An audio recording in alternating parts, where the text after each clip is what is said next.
So, my friends, welcome back. We are MDEV1001. That's Mobile Data Management in the summer 2023 semester at Georgian. It's week 5, part 1 of our broadcast and recording. And again, today we're sitting at right here where it says Full CRUD Operations Part 2.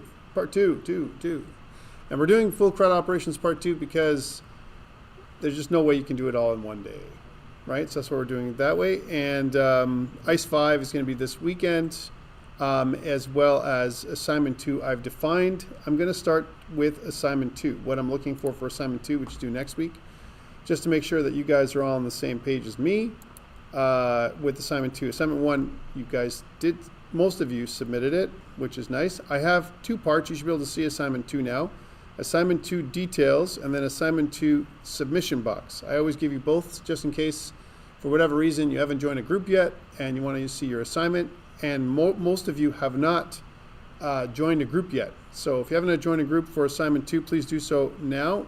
You need to do that because it's different than group for Assignment 1. Let's take a look at the PDF that I put up for Assignment 2. And I already talked about it, so this should be no surprise to you what I'm asking you to do. It's just UI for local data, right? Which is everything we did kind of last week. This week is what this is going to be for this assignment. And most of it we're doing together in class, and you're getting paid twice, right? Once for doing it for an in-class exercise with me as practice, and another time when you're doing it for yourself with your own data, right? So I think it's a pretty good deal, right? For you get double the marks for this kind of stuff. On the downside, it's the same thing twice, which means if you don't get it, you really don't get it. Right, so that's kind of like the negative one. But let's talk about this really briefly and kind of discuss what this assignment is all about. And one thing we should talk about is, again, it's worth 5% of your final grade. It's a little bit more than, sorry, it's wrong question, I think. It's a little bit more weight than just 1% more than an in-class exercise, and it's for 2 people, which means it's a partner thing. It's partner programming if you want to make it that. Now, you and your partner can get down and make a little user interface. I've made it 5% and it's more practice for you guys. And basically what you're doing is exactly what we're doing for this in-class exercise, which is, in our case, we're going to be using iOS and you're going to be finishing off the Android stuff on your own. But that's what we're going to do again. This week, you're going to base it off the stuff you did last week with your Android your in-class exercise Android assignment part component. And then the only thing that might be a little different is that I'm asking for specific things for your user interface. Like, for example, I need 20 favorite movies. So that means there's going to be a lot more scrolling. 10 additional ones if you're working with a partner. That means there's a lot more scrolling. We're also talking about each row in your list should use a custom view. I'm going to talk about that today, how to make custom view cell and all that kind of stuff. On iOS, see, I'm going to say this again, it's harder, maybe not anymore, than on Android. If you're using Android Kotlin, it's definitely easier than doing it on iOS. Okay, if you're using Android Java, then it's harder, right? Because Java has weird classes and weird stuff. But I'm asking you to do both. But here in the assignment, I'm only asking you to do one. You choose your favorite, Android or iOS, and get it done, right? So if you're really good with iOS and you want to follow along with the lesson, hey, your assignment 2 is practically done after today, right? You just got to submit it and put your data on it, right? And that's where the complications might be, where you have to mess around with the model classes a little bit and core data and all that stuff. But for the most part, it should not be that difficult, and it's tons of practice for you to work with this data. And it's going to help. I always think about, whenever I do one of these, it always helps you with things like your project, which is what you're working on too for the project class, some of you. So it kind of all links together, and I think this is why we do it this way, make it more organic than any other way. So for the most part, you're building a user interface for your data. You have 2 screens, your movie list screen, and you also have your add edit screen. So it's not a separate add screen and a separate edit screen. That's a really poor use of resources. We have one screen that does it all, add and edit. And I'm going to show you how to do that today. Okay, nice and easy. And your app is aesthetically pleasing. There's 10 points that I'm going to look at. So if your app is completely like garbaggio, right? If it looks like something that, we can't look at, the colors are weird, and I can't see your text, you'll lose at least 10 marks, okay? That's what I put in there, 10, which is very generous, because it should be higher. But anyways, this is not a UI UX course, this is the data management course, and so that's why I've allocated the marks as I've done, just to make it so that it's reasonable. Version control is part of it, as well as your video. As normal, these are all part and parcel of things that you're doing. There is a bonus opportunity, like I said here. If you decide to do both, I will give you a bonus 10 marks. Now, please keep that what that means. 10% of 5%. So the marks, although it's 10 marks, are super small. But if you're doing this in-class exercise with me today anyway, you're almost there. You can almost all get the bonus, which means you're probably going to get the bonus if you miss an in-class exercise or if you didn't do something right or whatever. It's going to patch it all up for you, and it's going to be a beautiful thing. If you don't get the bonus, and one thing I have to talk about for bonus opportunities, you cannot get the bonus if one of them doesn't work. So example, if you say, well, I gave you both parts, iOS and Android, but neither of them work, no bonus. That bonus is out the window. You have to have one working, Android or iOS, exactly how it has to work, and then you can get the bonus. All right, that's how it works. All right, so the bonus opportunity is only there if you have one, and you're going to pass it over to the other platform because you want to learn both things, which is, I think, is a very valuable thing to do. Questions around assignment 2, because I think it's pretty straightforward.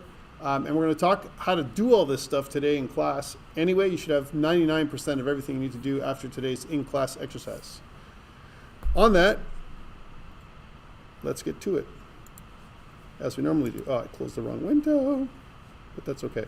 I'll open that same window up, just like that. Okay.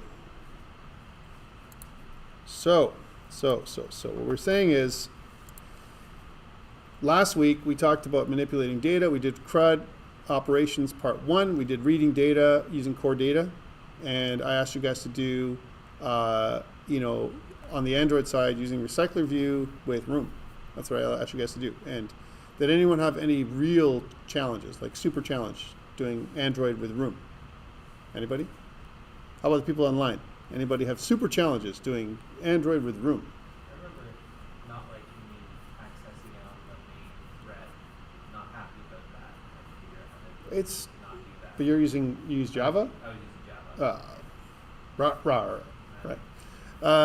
But yeah, if you use Kotlin, which by the way is totally fine. And one thing I didn't mention on the assignment, I have to mention it, is although we were doing it with UIKit, if you can make it work with Swift UI, and if that's what you want to do, you can do that. There is an option on the iOS side for a completely different way of doing things. I think I haven't taught you how to do it on Swift UI, and I'm not sure if you're learning Swift UI on the iOS side. Yes? Not So yet. then the answer is don't do it. Don't kill yourself. Don't do something that you haven't been trained to do, right? Which is something that we have to worry about. Oh, on that, one more thing. Next week, we're doing app authentication and local data security is what we're going to be talking about next week. There will be a short in-class exercise, but hint, hint. I mean, what are we going to do for our midterm, right? So chances are there's going to be something to do with security on your midterm, right? If anything that happens on your midterm, I might give you to do a different data set, like do this, and that means you need to manipulate the model, and that's where the things are going to be. So instead of a movie model, you're going to do some other kind of model. I mean, that's where the midterm is going to go. Like I said to you in the beginning, if you follow along in class exercise and you do your assignments, the midterm is like nothing in this course. You're going to be happy. You're going to be like, woohoo, right? Getting the midterm done. And remember, for the midterm, which is week 7, I don't expect you guys to be physically here in class. I will explain it. This is the one day that will be remote, 100%, where you can just take your time. I'm not going to watch you. I'm not going to time you. You have the whole week to get it done, from the beginning of the week to the end of the week, because again, this is just, kind of a culmination of everything else you've done. And then, so we will not be physically here on week 7, just letting you know. Okay? If you need my help, I will be online. I can meet with you anytime. But week 7, we're going to be remote, especially with the wildfires. You never know. Wildfires might keep us remote anyway, right? Probably not. One can only hope. Okay, so let's, what was that? Hopefully not. Hopefully not here, exactly. Hopefully not anywhere. But what are we doing today? So today, full CRUD operations part 2, creating, updating, and deleting data with core data on the iOS side. We're going to simply, make a simple interface that we're going to do just like last time. We're going to build off what we did last time, and there's going to be some complexities, right? Because we're making in-class exercise 5, and last week we had in-class exercise 4. How do we rebuild a project from iOS? How do we use the same project from iOS to make another project? There's some challenges around that. Similar to what we're doing with Android, actually. Android, making a project from a project on Android is like, or even Java is like, well, what do you do? It's like there's a lot of parts that you have to put together. It's almost just best to start over, right? Which is kind of what we're going to do with iOS today. Maybe we'll just start over because there's so much to do. We'll see how it goes. And starting over doesn't mean anything. It just means we can copy paste some of the elements. Like example, maybe the user interface, we might be able to copy paste. And we'll see how that works, okay? And I'm going to get Indu's assistant for that, all right? Because that's how it's going to be. So we're going to include 2 view controllers and screens today, and your task outside of our class is to duplicate what I show you on your Android version, right? And this means that adding another scene and using appropriate code to perform the transition, so some kind of intent, you can use lots of ways of transitioning. Creating swipe gestures for Android is also something I'm going to ask you to do, to research. Woo! Which means if you haven't done that before, it's going to be challenging. A challenge, right? But it's not going to be very challenging for us. So, and again, today's another demo day. You can see there's not that many slides. And I'm doing it on purpose because I'm going to give you more gists, another couple of gists to do and all that kind of stuff. But first, before we get into the new stuff, let's recreate the old stuff. So what I invite you to do is, see if I can, unless some catastrophe prevents me, I should be able to get into my remote desktop and do this thing. Oh, I have to also mention, since we are doing iOS and Android, it would be remiss of me, super remiss, if I didn't talk about Apple's WWDC announcement this week, which you guys all should be very, very interested in seeing if you haven't seen it already. You guys all saw Apple's announcement this week? Jason's like, no, I never saw it. Okay, I'll give you a brief on everything that you need, and then we'll move on to the other stuff.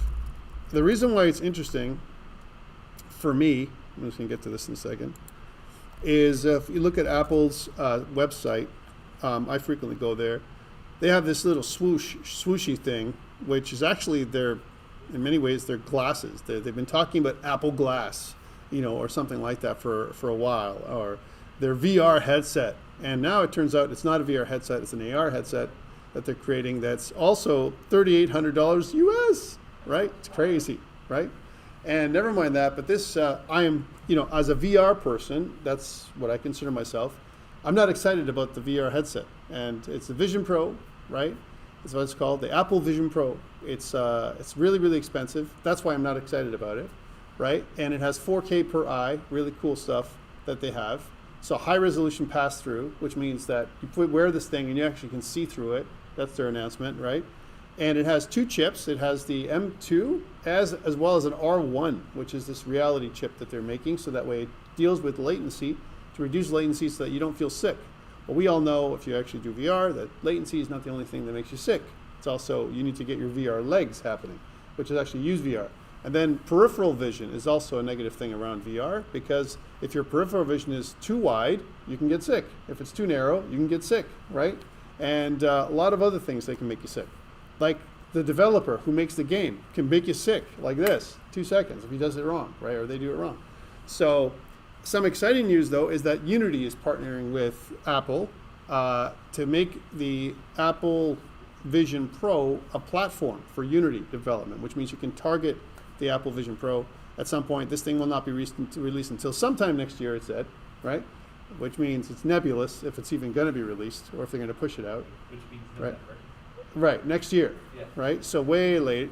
And it's really for someone who, the person who has everything, right? I mean, if you've got everything and you just don't know what to do with yourself, maybe the Vision Pro, because really you don't need it. Going back to what I said before, there is no killer app right now for VR. It doesn't exist. And AR is neat, but the way they're dealing with it is like as if you're doing VR, right? This AR thing that they got, right?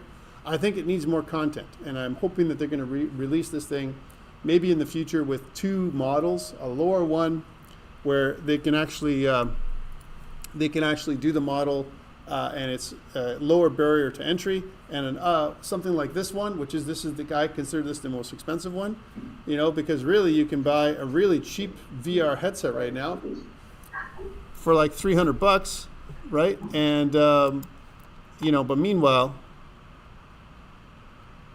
I'm just going to mute you, Ramona, okay? Because you're not muted. But meanwhile, they're charging us all kinds of money for this thing. So that's one thing they announced. The thing that I'm really super excited about is not the headset, but rather the new Macs that they came out with. And that stuff is exciting. Okay, so why? Because they came out with the Mac Studio M2 version. Okay, and it really is powerful and it makes sense.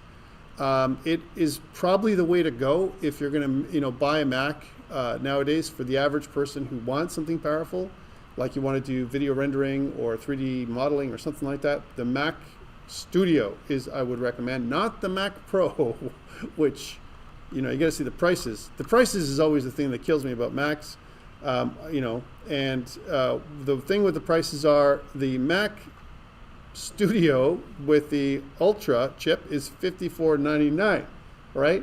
Guys, for $54.99, give me $54.99. I'll build you a crazy rig, a gaming rig. You'll be happy forever with $54.99, right? You know what I'm saying? It's a lot of money for... Ramona, you're off of mute again. Can I get you to mute yourself, Ramona? Ramona, mute yourself. Okay, I'll mute you. Yeah, so for $54.99, that's a lot of money, and that's like just without any modifications. If I just up the memory a little bit and change the hard drive or whatever, if I build that thing, it's going to be like $6,000 or more.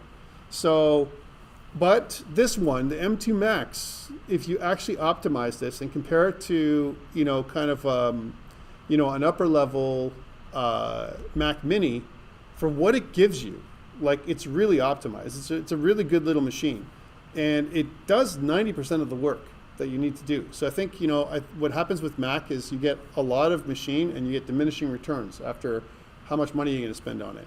And these ones actually make a difference. They're very different than the MacBook Pros that you might get out there or the MacBook Airs.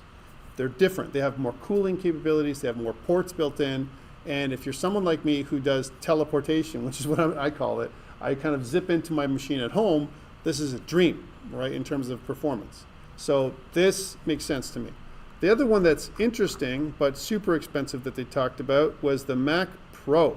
So if you look at the Mac Pro, let's look at Mac. This is the new Pro lineup. Yeah, that old Greek song, I guess there was an old song that we from a movie, If I Were a Rich Man, da-da-da-da-da-da. Yeah, that's how I feel if I'm going to order this goddamn thing, because this, you got to be a rich person to own, right?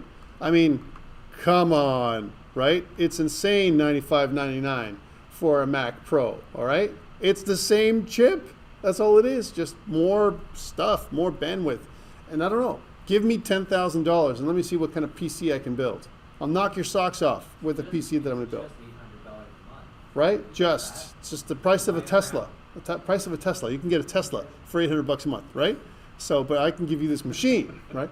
So to me, these are wacky prices that Apple does. I mean, I know that the boutique products and everything else, this is not the exciting stuff. That's what I'm saying. I think the product they came out with that makes sense is that Mac Studio, which is around $2,600. That makes sense. That's a good price. It's a good price point, and I think if I was going to give a review, I probably would kind of target that for the average power user, all right? Anything beyond that is like, unless you have lots of money to burn, which most of us now, especially now, how things go, we do not have money to burn, then I'm not sure how this can help you unless you truly are the person who has everything, right? And I'm not that one of those people, so, I can't do it. One thing I'm really looking for, I was hoping for announcements for iPhones and that kind of stuff, but we know that iOS, the next version of iOS is coming out. They announced it at WWDC, and if you actually do go to the developer site, this is related to what we're doing. If you go to developer.apple.com, there is some beautiful things they have, and it's running all this week. If you have a chance to catch some of the videos, They have all kinds of stuff about Vision OS, which is the new OS for the. I recommend skipping that stuff because it's going to change drastically compared to what you're going to see.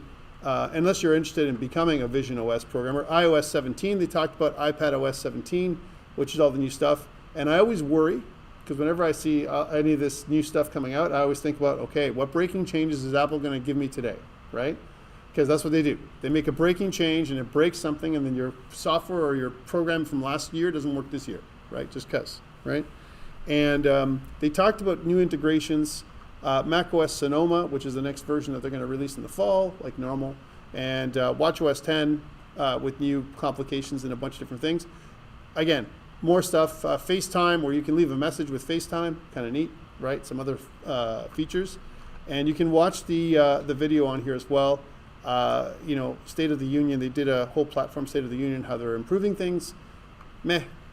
I still think they have a long way to go compared to other State of the Unions, but it's ongoing, and there's some great labs and tutorials you can do with them where they actually teach you some stuff. So if you have a chance this week, it's running all week until the end of the week, please do so, or until Thursday, right? So at least if you can see some of it, at least if you just watch the State of the Union or the keynote, I think it's pretty good, because you guys, if you want to be mobile developers, need to keep up on this stuff, right? You need to know all this stuff, Apple and iOS and Android and their products, okay? Okay, that's my spiel on this stuff. And that's more than enough time spent on that stuff. So that's, the dream is the Mac Studio. That's the dream. All right. Let's get back to this. So back to our little Mac project. How do we now convert our old stuff that we did last time? Let's see if I can actually do this without hurting myself today. I can't believe it. And what we want to do is somehow copy from our prior project to this one. And the problem is we can't just simply rename. In Visual Studio, I can take a project and literally just rename it, and it's good. Visual Studio Code, same thing. Apple and even Android, nope. There's just too many things. And let me bring up the project from Xcode to explain, so that way you're not, you don't disbelieve me, all right? Because here it is. So let's take a look at this one, okay? This is one we did last time, all right? So this is our project from last time. Just to go into it, we ran the project, and we have this thing. We have kind of an interface we made. We're going to improve this interface that we did last time. Pretty simple. All we did was have a very simple table view, and we attached the table view, connected it to our data. That's what we did last time, so nothing too fancy or crazy. And it really doesn't do anything if you click on it. Today, we're going to make it do stuff. Okay, so that's what we're going to do. And I might push it beyond the stuff that you've learned on your iOS course. It is what it is. We need it if we're going to do something like this. So that's the first thing. But how do you copy it? So first thing is you'd have to stop that, and you got to look at some stuff. Can I copy the files? The answer is yes, I can copy files. So this stuff I can copy. But the things that you're going to have trouble is the manifest. So this manifest here, this build stuff that you're doing, it has very specific things that it can do. For example, build settings. Monkeying around with this and copying and changing the name can break your build. Like, it'll stop your build from ever working. Is there an easy way to do it?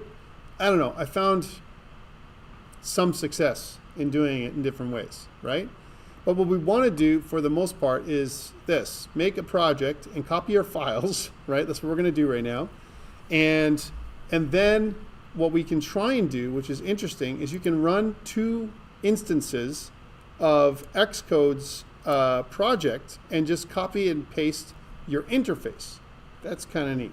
So any interface work we would have done, which is minimal, right, could be copied and pasted. And that's something that we can work on. So let's make a brand new project. I'm going to keep this one up, and let's see if my computer does not die while I do something like that, right? So again, I want to make a brand new project. Okay, so and then, again, how would you do that? I'm going to go to the File menu and go New, and I want to do Project, and keeping the other project up. So notice that in the background, the other project is there. Here's my app. I'm going to click next. And then we're going to rename this thing so it's the same name, MDEV1001, in the summer 2023 semester, and it's ICE 5. But we need to target the product to make it put it in the right spot, because remember, we have all our in-class exercises in the same folder, right? So that's something we have to do. I'm using Personal, I'm using Storyboard, Swift, and Core Data. All right. Some people had issues last week. They were like, I don't know why, but I can't get this because they're using Swift UI or Objective-C or something. No, don't. Please Storyboard and Swift. Next. Okay, so that's the first thing. And then now this is where we're going to store it, because this is in the right spot. If you look at where I'm going into the desktop, and I'm going into my ICES folder, right? And then I'm going to click on Create. So these are all the same steps we did last time. No differences. Let's see if we can save some time. All right, that's what we want to do.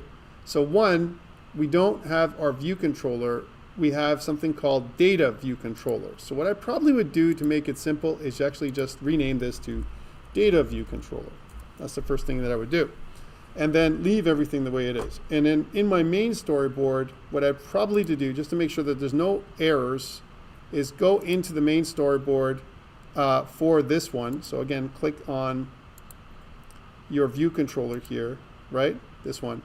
And then what you want to do is where it says the custom class we're going to be using is the data view controller. That's what we want to use. But we need to rename that inside of the data view controller that's with file. So inside of this file, we can rename this class data view controller, right? Now, this is maybe not the best name. Maybe we can call it something like the movie view controller or movie list view controller or whatever. But we're not doing that. Just to keep it the same as last time. And let's get rid of some of this stuff. We don't need any of this. We're going to replace this in a second anyway. But the main thing is, in our main storyboard, what we want to do now is when we click on the view controller, right, we should be able to do a couple things. So here we go. So let's go click back on the view controller. On the view controller, if we go to this part right here, which is, it tells you the class. So move this little doohickey up here. The class should be now the data view controller. Please make sure it's the data view controller we're using, not the regular view controller, because we've changed the name of our file. That's number one. Okay, so this indicates which class is the go behind or the code behind file for this user interface. User interface on the front end, logic on the back end. How do you connect them? This. That's how you do it. All right. It's really that simple. All right. So that's the first thing we have to change. Next, we need to copy paste the stuff we had last time in here. So again, what I would do is, because I have more than one instance of Xcode going, then a couple things we can do is, look, I have my other instance right here. I can always go into my data view controller and select all. Let's say there's lots of ways to do that. I'm just going to do that. Select all. So copy. And I'm going to go back. Copy. There we go. And after I've copied everything, I'm going to go to the other project, which is this one. And I'm just going to pull this up here and paste. That's what I'm going to do. Data view controller. So why am I telling you all this stuff? Why am I doing it this way? Because I'm going to give you a starter in your midterm test. And you're going to get it. And it's going to be my code. And I'm going to say, rename the thing to look like this. And you're going to go, but how do I do that? So this is the first thing. So notice here, we're already getting an error, right? And we're getting an error because we have a model that does not exist here in our class. We have this model, an XC data model, right? For ICE 5 is what it is. And that exists here. That's the data model, but we don't have the entity here at all. We have to recreate this, right? So logic would say that, and I'm just going to play around with this for a second to give you a sense of the challenge here we're talking about. So here's my desktop, and here's my ICEs, and here's my ICE 4. And if we look at the operating system and we look inside of the files, it's not exactly the same, right? We have this XC data model right here, which is about 2K. Okay, that's what we say, 2K. Now, this is not where the data is housed. Okay, this is not where the data is housed. This is just the data model, right? So logic would suggest we close down our applications, both A and B, right? So both of these two applications for now, just close them down, right? And logic would suggest we take this little data model and we copy it, and we go And we're going to copy other stuff too.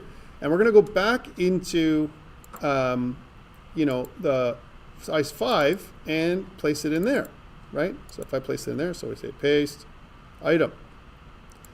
And it's named differently. It's named ICE4. And let's suppose that, we delete this one. Okay. And again, we don't worry, because we can always recreate this stuff. I know people are all worried now because they're like, wait, if you do that, you're going to break the build. You're right.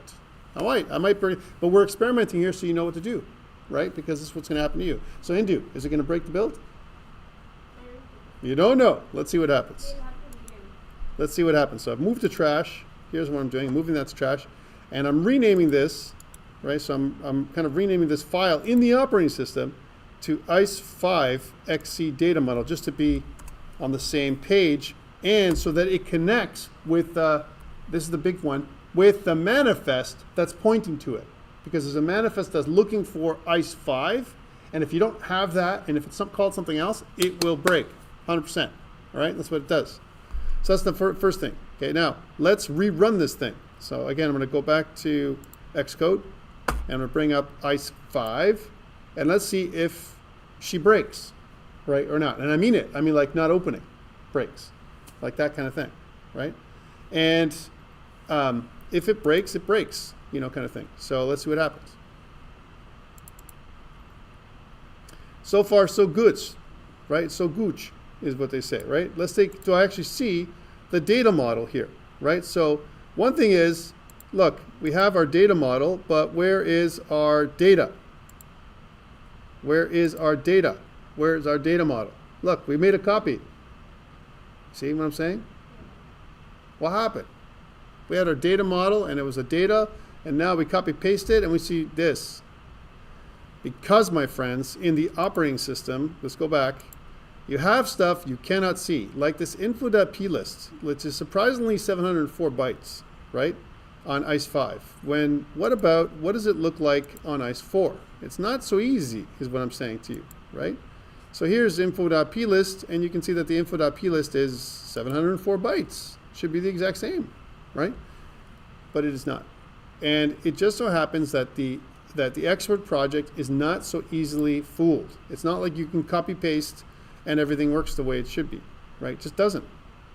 And that's sad, because that means we have to recreate things from scratch every time. So guess what we're going to do? We're not going to do that. We're going to just rename the damn file from ICE5 or ICE4 to ICE5, and if it says ICE4 inside your app, we're just going to accept it. Because the workload involved in changing things over and copying stuff up and making your data thing and copying the code, because there's also data that we're actually going to copy too, we have to rerun that whole thing, is not worth it. It's not worth it, right? There's a lot of work involved. We're going to spend the next half an hour doing this thing, and we can actually do some code. So the answer is, don't do it for S5, please, okay? I'm showing you this, don't be mad, but I'm showing you this because I want to express how it can be challenging. Can it be done? Yes. Should it be done for today? No. Maybe you're the master of your classes, which is your iOS guy, can explain things more differently than me, right? But I've never found an ease of use on how to do this kind of stuff, unless you have some kind of CMake tool, an actual external tool that does it all for you, which is, to me, beyond the scope of what we're doing. So, copy paste, please, is what I'm saying. Copy paste, and once you paste, rename, right, to 5. That's the way to go, right? It will not say 5. It will not. Even if you rename it to 5, it will not say 5 when you launch it, right? It will say 4. And we can try some simple renaming, right? But there are some problems with this approach. Okay, so notice it says 4 and 4 now, and there is no 5, right? So if I kind of opened up a project, if I said open up, and I went to 5 and opened it up, there's actually 4 that's inside of it. Yeah. And it'll actually say, well, you're running ICE4. And again, please don't try it here right now. If you try to rename some of this stuff, it will break. It will not build anymore, ever, in your life, okay? Unless you go through and track all the changes that have been done in the manifest, which there are quite a few, okay? And I'm not saying you can't do it. I'm just saying it's just a big waste of time for you for this course. All right, so we have this. The next thing to do whenever we copy paste a project is run it, make sure that it still works. So again, we have our simulator that's running, which is iPhone 14 Pro Max. This is the one that I'm using, right? So if you get different results from me or if it looks different, that's one of the reasons. So we're doing this. It's going to succeed. And we should be able to get our data because we copied the entire project over, from one to the other. And so you can see here we got all of our data from last time. Yay! Isn't that awesome? Okay, new stuff. New. So up online, and I'm just going to go here and go to Chrome on iOS here. I'm just going to grab our Blackboard. And on this, I want you to see that I've got a couple of gists that we're going to start off with again today.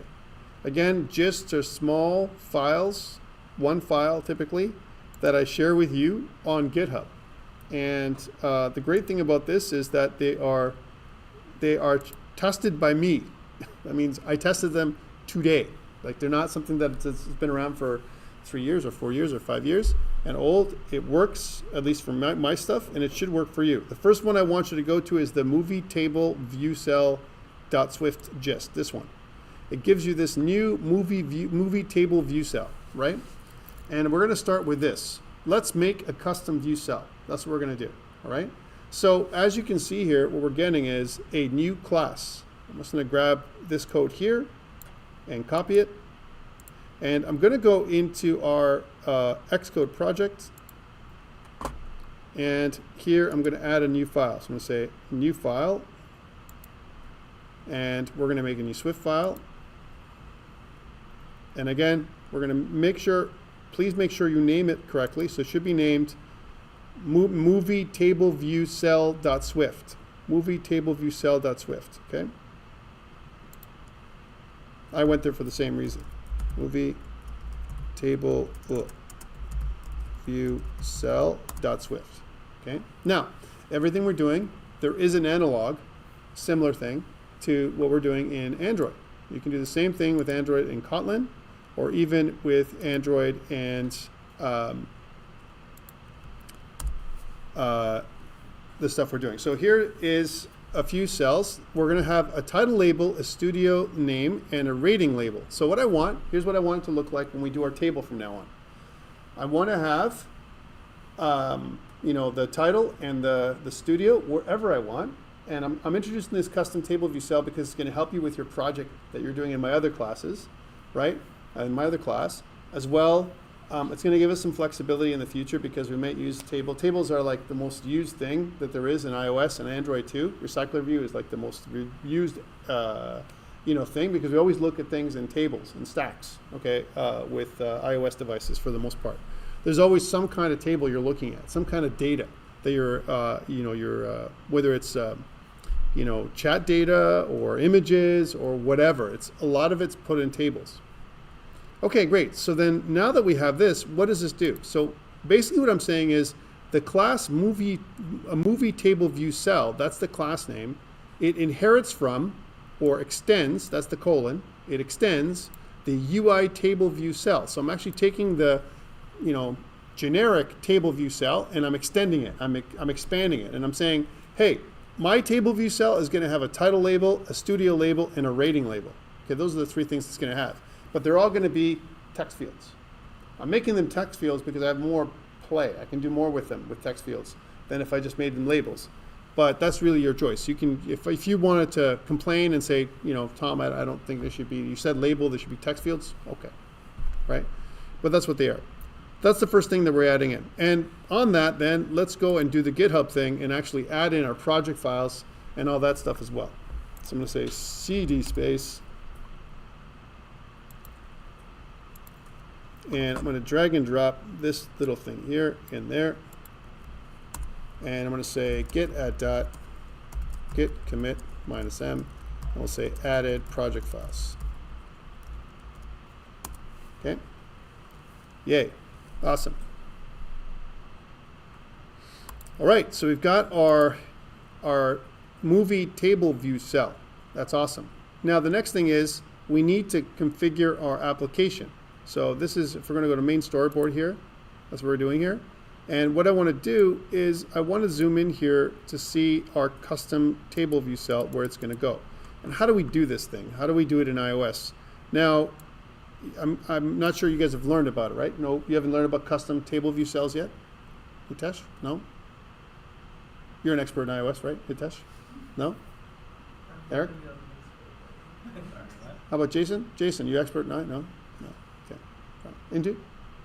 You know about a custom table view cells. All right, no problem. I ended up with you because I know you nod your head. All right, and so the way they work is, right now we're using, it's a prototype cell. We have a table, and then we're saying, hey, what does each row look like? What does this look like, okay? So in order for us to do that, what we're going to do is, I'm going to just pull up our sidebar here at the side, and I'm just going to hide this part over here, and I'm just going to go to our outliner. So this is the outline, similar to a hierarchy in other programs. And if you look through here, you can see that we have our movie cell right here, okay? And the movie cell is the identifier that we're using. What we want to do first is we want to say that our movie cell is actually using a custom class. And the way to do that is just like we did with our view controller. We're going to go to this point right here. And notice where it says there's no class, we can actually pull down now movie table view cell, right? So now instantly we have more functionality than what we did before, because now we're linking to our main movie table view cell. And before we were just a generic cell that we were using before, a generic row. It was just filling it in for us. That's the first step. So step one, change this class by clicking on here. You have to actually click on the movie cell in order for you to see this view right here. It's kind of very context specific. And that's one thing I kind of like and don't like about Xcode and iOS. Things are hidden. They're all there. You just need to know where they are, right? Otherwise, you're like, I just don't know. I'm lost. I don't know where everything is. Number one. Second thing, now that we've done this, that's very nice. And you're going to say that's excellent. But then we're going to go to this actual part right here, this part. And notice it says that the style that we've chosen last time was subtitle. That is a starting style or a default style, a built-in style that we're going to use, right? We don't want to use subtitle. Instead, we want to use custom, which is going to wipe away our title and our subtitle. It won't even be there anymore, okay? We need to put in how we want this thing to go. And so today might be the first day we talk about things like constraints, a little bit more in our class, and a bunch of other stuff. So this is our little prototype cell. Okay, so here's what I want. I want the title and the studio, and next to it, in a box, there's going to be a rating. And the rating is going to change colors. When it's 5, it's going to be red. When it's greater than 5 and less than 7, it's going to be yellow. And when it goes greater than 7, it's going to be green, because we love that green movie, that excellent movie. The rating is going to be the thing that's going to drive that color. So actually add a little bit of functionality to this thing, right? To actually make an app. Yay! Let's do it. So I'm going to go here to the plus, and I'm going to use text views again, right? So again, I'm going to go to text view. Here's my text view. Drag and drop it in here. It's big. It's massive. It's humongous, right? And you can see here on the right that the system size is 14 for this first one. And on the left, you can see in the outliner, it just says round something or another.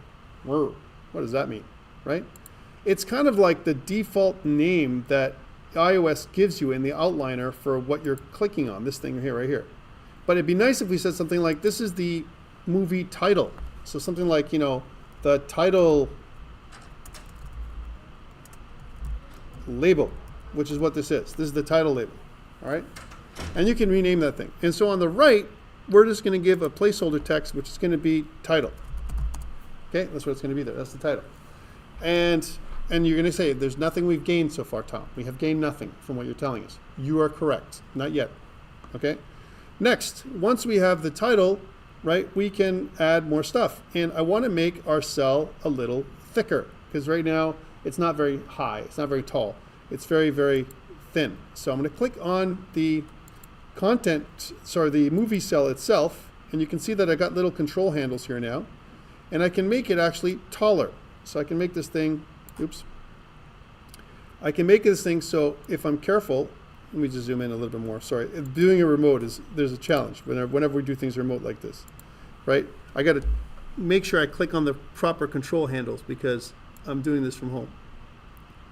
And let's try that again. There we go. I want to make it wider. Now there's another way to do it more programmatic. Instead of me doing control handles, we can put numbers, okay? But for now, I just made it a little bit wider and I have my title in there. I'm just going to even zoom in a little bit more so you guys can see this more. And let's also get rid of this little list here so you guys can really see it. And hopefully that is going to help you out. All right, so that's the title. In the title, we can actually click on the title here, the title label, and then I can pull it around wherever I want. I'm just going to put it something like here for now. And I'm going to make it, I'm not going to style it yet, but I'm going to make it so that the title can be as long as, for the most part, the entire cell body, like up to here. Okay, that makes sense. Now, I'm going to option drag and copy the style that I have for my title and the size by basically clicking on option drag and dragging it down if you're a Mac person. Okay. Again, I'm just going to align it so it's below here. And this is not going to be a title label. I'm just going to rename this to the studio label is what this is going to be called. So studio label.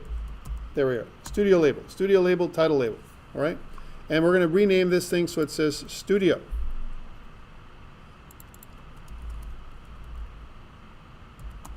Studio O. All right, and we're going to make the font for the studio just to, complicate stuff a little bit and play around with the UI. We're going to make it something like 12. I think that's a good size for the font. And we're going to say that the font for the title is going to be two things. I'm going to make it bold and 16. So I'm going to make it bold, I'm going to make it bold and 16. There we go. Okay, so bigger and brighter. Awesome. Next, now that we have our title in our studio, by the way, now I'm sure you can start seeing the applications here. You can put on any elements that you can put on a regular page, you can put here, which gives you superpowers in terms of how you lay out your rows. Superpowers. It gives you the ability to make any app you can think about right now, right, in this little microcosm. Next, we want one more thing. I want to bring in another text box, okay? So let's get that text box. So I'm going to grab a text box here and bring it in, right? I'm going to kind of make it so it's centered. There. And I'm just going to move it up and down here so you can see that it's centered. We can also use, that's what I'm looking for right there. There we go. That's centered. And I want to bring these little control handles in because I don't need this whole thing, this thing here, to be so big. It's not going to be rounded, whatever. I'm just going to call this thing the rating label. Rating label. Okay, that's what this thing is. And the rating label, I told you, it's going to be different colors. Let's bring this in so that it's something like this. This is my rating label. So you can see I've got a whole new thing that I'm doing. For testing, what I'm going to do is the number I'm going to put in there is 0.0 because it's going to be testing a number, right? So 0.0. Let's make it bigger. So the rating itself is not going to be this small. Let's make it 16. So I like that number. And let's, instead of regular, let's make it heavy, like big, thick number. And also at the bottom, if you scroll down, let's also make it so that it is. Let's also make it so that it's centered, right? So that's centered. Up here, I chose that. Okay. Now, one thing is that whenever you press, select a text field, you also get a border. We don't want borders for the title and the studio. We don't want borders. So I'm going to select the title first, and I'm going to go here where it says this rounded border, and I'm just going to click none. This one. And do the same thing for this studio one. Go over here and click none. So now the title and the studio have no borders. I've just clicked them away, right? That's all I've done. Went over here to border style and click none. Then I'm going to scroll down, and where it says alignment, I'm going to click on the title, and I'm going to make sure that the alignment is bottom, and I'm going to click the studio, and I'm going to say that the alignment is top. So you're going to get something that looks like this. Okay? Now you might say, wait, Tom, why do we have to do this? We can use this with labels. Yes, you can. But I just have more control doing it this way, which is way better for me.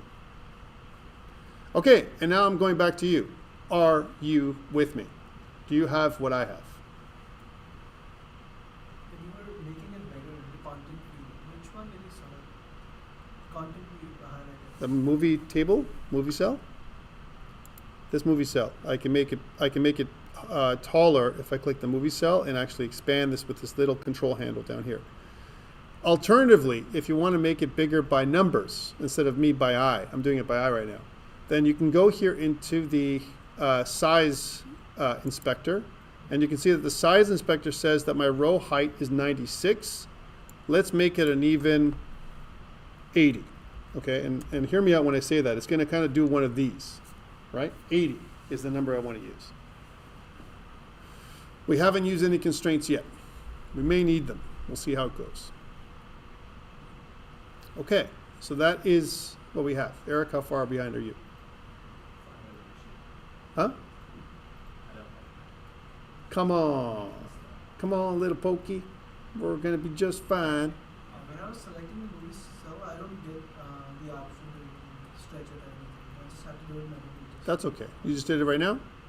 Yeah. Okay, good. Now I'm just editing it. There's also something else we have to talk about. We have to talk about this too, right? That even though we're doing this, by the way, is it going to break anything that we're doing right now? Because I had a default cell that I was using, that I was injecting content into, and now there's no more default cell. It's gone. The answer, remarkably, is no. It doesn't break anything, right? And let me show you what I'm talking about. If I was actually to run the thing the way it looks right now, there are some things that are weird that you're going to see.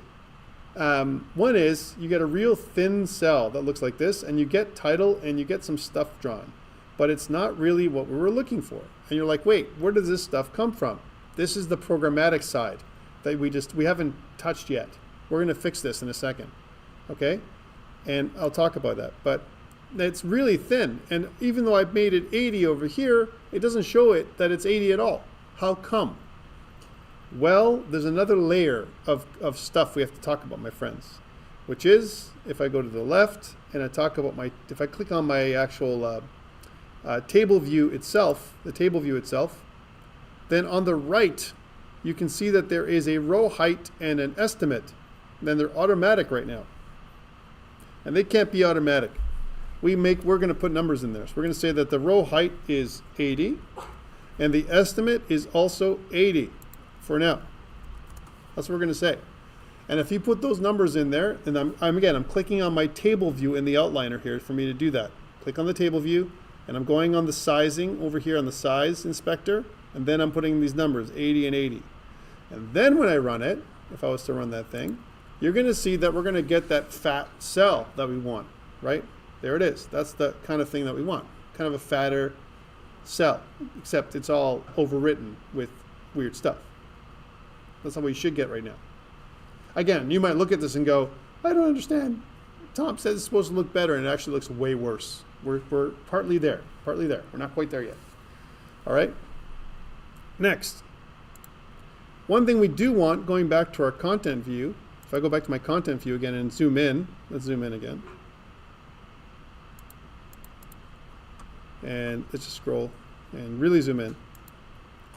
As I said, I wanted to take away the borders from this, but not from this. So from my rating, actually what I want to do is if I go back to my inspector, I want to go with a solid, kind of border, not a bezel, but a line that goes around this thing. So an actual solid border. So that's how we're going to see it, okay? So why are we seeing data? We're seeing data because in our table view cell at, that little function we overrode, it actually uses the title in subtitle. Title in subtitle will be there forever. You have no control over that. You cannot do anything. You just have to not use it. We're going to use our own custom stuff in a second, as you're going to see. Eric, are you with us? Okay. Hindu? Other issues? How about my Jason in the back? My Jason? Good Jason? Great Jason? Jason the master? No? Hitesh? Hitesh the expert, iOS, right? Ramona, who's just come in, right? Getting caught up? Okay. No? You're not there yet? Almost there. And how about my friends online? I can't just look at the people here. There's also my friends online. I got Kosiso Chukwu. How are we doing, my friend? Are you caught up with me? Maybe she's busy or driving. Not exactly. It's not so easy, navigating watching and then so I just gave up. I'm basically after the class. No problem. But thank you. All right, so now I'm hoping you guys are with me, or at least you know what I'm doing. You can see what I'm doing, just so you can see what the possibilities are. The next part 1, we did what we did. Part 2, we need to connect our view somehow, dragging and dropping it, and connect it to our code somehow, right? We have view and code. We got to connect those things up. Here's how we're going to do it. We're going to do a little, just like we do an assistant editor here. We're not going to do the assistant editor. Instead, we're going to actually click this add editor on the right. This one, add editor on the right. So we're going to have to do this split here. So you have an extra editor here on the right-hand side. There's a little button right here that we're clicking, this one, right here. And that's what I clicked, so I have these 2 editors. What I want to do with this one is, on this side, I want to see the new class I made. So I'm going to go back here and open up my little sidebar. Again, we're really crowded, as you can see, Swift and Xcode. And I'm going to click, making sure that this is highlighted, this one, this side. I'm going to go and I'm going to click on my movie table view cell. So you're going to see something that looks like this. I'm going to bring this movie table view cell up here, by the way. So then I can close down this part, right? I can close down this part. And on the left side, right, I want to see my storyboard. So here's my storyboard that comes up on the left. Hey, storyboard, here you are. Okay. And I also have this little outliner here too. Let's make this thing maximized. I'm just going to click onto it so it's taking up all my space. Okay. So again, this is my little mini map. My mini map is going to basically show me my my stuff that I'm seeing. Let's make sure I can change the size of this so we're kind of half-half. There we go. Now what I want to do is I have these IB outlets. What did I say was IB stand for last week? Interface Builder. Yes, Interface Builder. And what I want to do is I want to connect these things to those things. Now, things that have to be the same. The type must be the same when you're connecting. So here, UI text field, that's why I made these text fields. That's one of the reasons, right? Then we need to control drag from here to here. All right, this is a different thing than we did last week. Control drag means I'm going to select this thing first and then control drag from here right on top of this thing until it highlights and it kind of lights up like that. Then let go. Huh? You can do both, right? Like for example, if I go my studio label and if I try doing it the other way like this, you can see that that also works. Okay? Yeah, that's the way it works. And you can see that when I hover over, you can see that these are highlighted. I'm just showing you both ways. There's a third way. If I go from here and I connect over here, I can do that too. All right? There's many ways to do the same thing. And you can also do it other ways, other manual ways too. All right? Last one we want to do is rating. And I'm just going to do the rating label from here to there. And you can see that we want to connect and somehow no worky, right? And it's really funny that way. It's like sometimes you need to highlight it and then connect and still it won't work. And that's why I'm saying you need to know how to do it in different ways, like so. Now we have all of them connected. The rating label is connected to the rating label. The studio label is connected to the studio label. And the title label is connected to the title label. You must have these things in place. And this is inside of your movie table view cell, which is the custom cell we're making. This is how we're connecting everything together so that the table view cell has the back end. By the way, in Android, it's almost identical. You have, some kind of layout in Android, and in the layout for Android, you're going to do the exact same thing. Okay, you're going to connect it somehow, right, with your resource manager. All right, so that's how we've done it now. That's step 2. We've kind of added this file. We've done some configuration changes. We changed our UI. GitHub, right? Git add dot, git commit -m. We're going to say added, custom view cell UI. git push. Okay, awesome. There's my custom view cell UI. And one thing to note is also if I do a git status, here's something that I noticed is I got this modified Xcode project where I have something called an XC user state, right? An XC user state, huh? Yeah, that's what's happening here in the ICE4, right? In my ICE4, right? So that's something that is not being picked up. Sometimes what we need to do is on git, go up one level to ICEs and then do another git add dot, right? And then git commit -m will say updated files, something like that. Now you can see that that star went away and then git push, right? Because this way it'll kind of fix our problems. I don't want things to be lost. I think until you have it open behind, it will keep showing you. No, Is it? no, I don't want that. You're probably right. All right. Okay, so now that we've done that and we've put this up on GitHub, we have a connection. The next part is let's change our table view cell so what we had before is going to be seen now programmatically. This is not the programmatic side. So now we can close down our little second editor on the side. I'm going to close down this editor, yay. And then I'm going to go down to my original data view controller. Here's my data view controller. And really there's only one main change we have to make. If I scroll down to where I have my table view cell for row at, which is the last row here, we have to basically say this. We have to say that we have to kind of cast our cell as a movie view table cell. All right, that's what we're going to do, right? It's kind of a funky thing to do. So we're going to say, okay, on this line right here, so this is, again, this is inside of our data view controller. I'm going to go to where the declaration of the cell is, and I'm going to say as, and then it's going to be movie table view cell. And it's going to say, Tom, we can't take your word for it that this is going to be okay. We want you to put some stuff in it. And there's one thing to do is cast it so that as has an exclamation mark. Now, remember that this, when we say as, we're actually casting. But what does that exclamation mark mean? Do you guys get taught? Force unwrap, right, is what it's doing. Force unwrap. And then we can unwrap it with a question mark, and a force unwrap is the exclamation mark, right?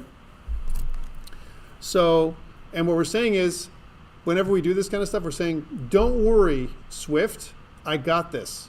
I know that it's not going to be null. That's what we're saying, okay? Sometimes we're wrong, by the way, okay?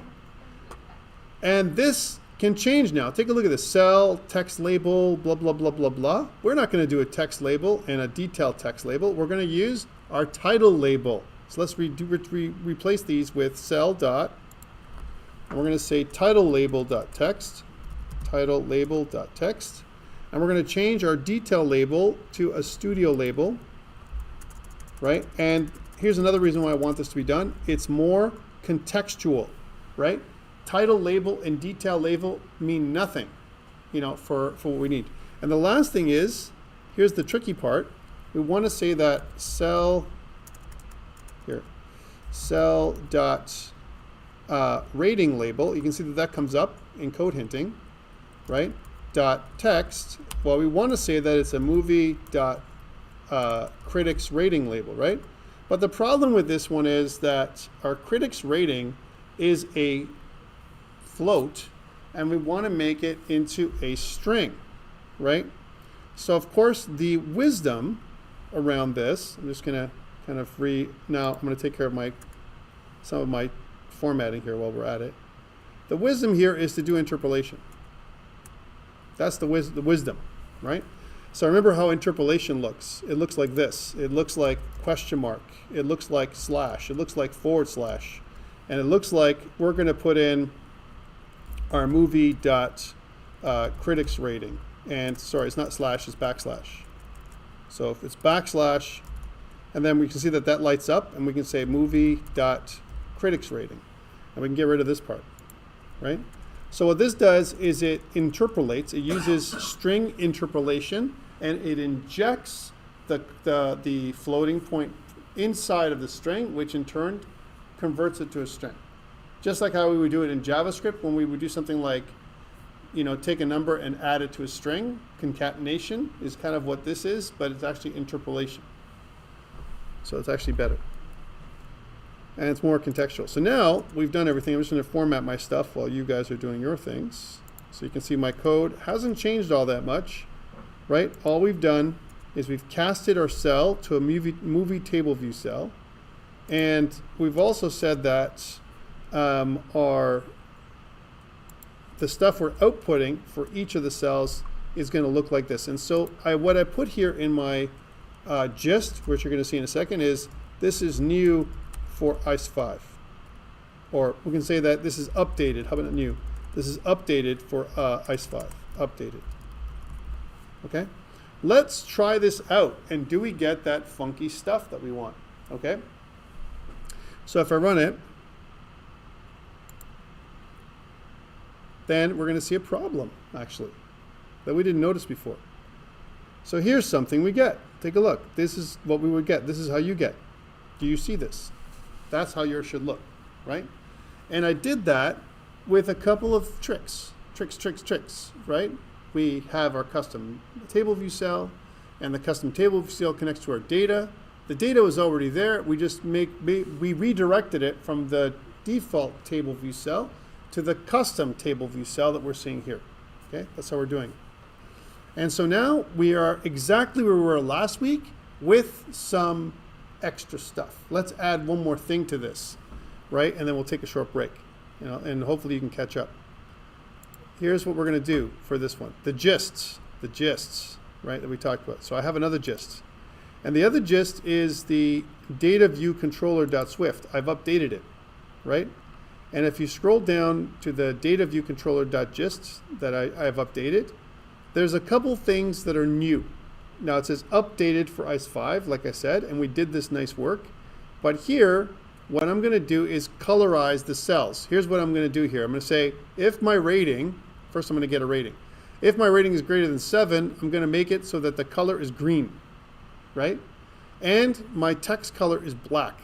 If the rating is greater than 5, then it's going to be yellow. And if everything else is going to be red, like it's too low, right? So I'm just going to lift these out of here. I'm just going to lift this part right here. It's in the gist. Please get it from the gist. It's up online for you. And I'm going to copy this, and I'm going to go back into my content, which is here. And I'm going to put it exactly below the stuff I've just done myself with you. Paste. And ta-da!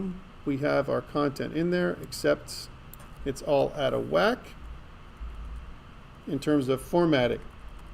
And it bothers me, okay? Does. And I know you're laughing at me and you're saying, who cares, Tom? I care. I can't stand when things are formatted. It's just my OCD kicking in. I don't know. Something like that, if I had OCD. Maybe I do. Okay?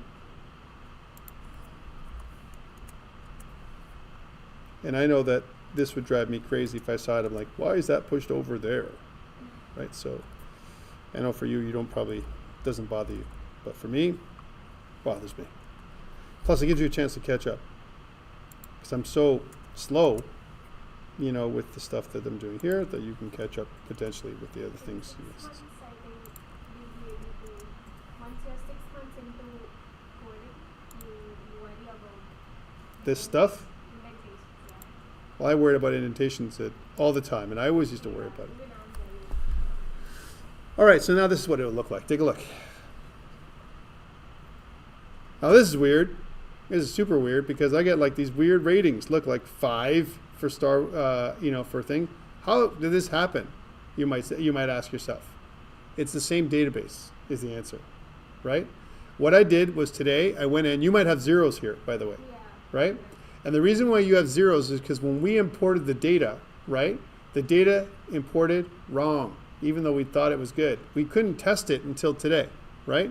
So what we want to do is today we're going to go through this and we're going to update all these things to make them correct. But I wanted to also make some values here, like 5 and 7, right? So I can test the colors. And so you can see the colors work for me, okay? You won't see this right now. You'll see a lot of it is 0, many zeros. That means somehow when we did our data seed code, if we look at that data seed code for a second, that's like way out here, dataseeder.swift. What we did was we said, okay, we want to try and read it in.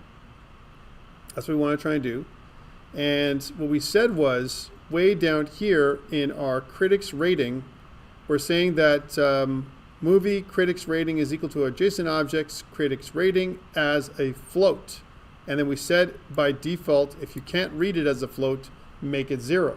So it made it 0. Somehow it couldn't read our movies.json as anything else other than 0.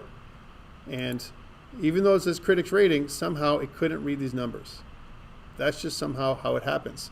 These are the real numbers, and we're going to convert back to these ones later. This is a little bit of cleaning that we're going to have to do. Okay, questions about what I did in terms of, not just can you go back, but rather, did you get the idea? I'm going to use this now. Did you get the gist? Had to use that one. All right. Yes, you should get it, because at the end of the day, for the most part, we didn't change too much. And a recap before we end this video. 1, we made a movie table view cell. We just copied and pasted it from the gist that's online, right? 2, once we made this movie table view cell, we went to the main storyboard, and then we changed this part right here, this prototype cell, so that it would look different. We chose, instead of making it in the content view or in the movie cell, instead of choosing what we had before, which was title, we changed it to custom. That was what we did there. And when we chose custom, it wiped everything out. And it gave us a chance to add title and studio and rating in here. Okay, we did some formatting. That's what we did. Okay, that's the second thing. Then, that wasn't enough. We had to go to this little baby right here, which is, if you hover over, it says the identity inspector, while we're hitting movie cell, and change the class so that it's movie table view cell. If you don't do this, then it won't give you the code hinting that you want. Okay, it won't work properly in any way. All right, so you need to do this. You need to connect the class movie table view cell with this user interface component right here. By the way, one thing that you can also do is you can use another, almost like a fragment in Android, which is you can actually make this into its own little view and then import it. And if you're doing something with Swift UI, it's super simple that way. You make its own class with its own view, and then you take that whole thing and import it in like a component, as you might see at some point in the future. All right, any questions before we take a short break? We're sitting at 5:21, and I've gone for about an hour and a bit, and I'm going to stop. And when we come back, we're going to add more functionality in a whole other view controller. Okay.